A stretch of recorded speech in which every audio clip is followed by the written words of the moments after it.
Ker neverjetno, kakorkoli se sliši, ampak ta dostop do vseh informacij sveta je nas naredil ful bolj glupe. Ne? Ti, koliko je že 2 plus 2? 2 plus 2, čak da pogooglam. Res. Kje si pa ti doma? Kje sem jaz? Ne vem, ker mi GPS ne dela, res. Ne vem. In veste, ko pravijo v šoli, da ni neumnih vprašanj, valjda, da so, sam svoj search history v Google pogledajte, res. In če bi Google bil fair, bi nam vsak mesec objavil naših 10 najbolj neumnih vprašanj, samo to, da se pač malo zamislimo. Ne? Ali so bencinski servisi 24 ur odprti, če piše gor 24 ur? Se ti kocka ledu lahko zatakne v črevesju? Google. Lahko sin podeduje tetovažo od očeta? Google. Res? Ker res, da ne govorimo o tem, karkoli poguglaš v zvezi s sabo, itak ugotoviš, da si resno bolan, ne? Na svet. Če hočete ostati normalni, nikoli ne googlajte svojih simptomov, ker sigurno bo rak.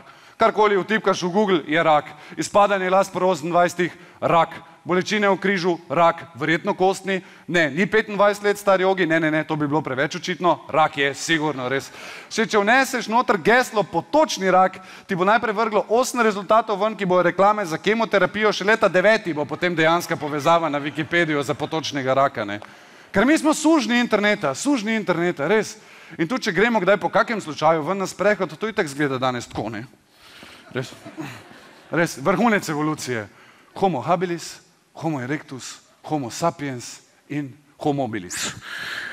Homo mobilis je svojo značilno zgrbljeno držo popolnoma prilagojen posameznik 21. stoletju. Svojim pogledom prilepljenim na ekran se spretno izogiba vsej okolici, posebej stikov z ženo in šefom.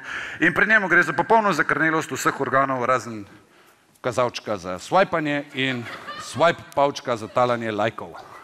Evo.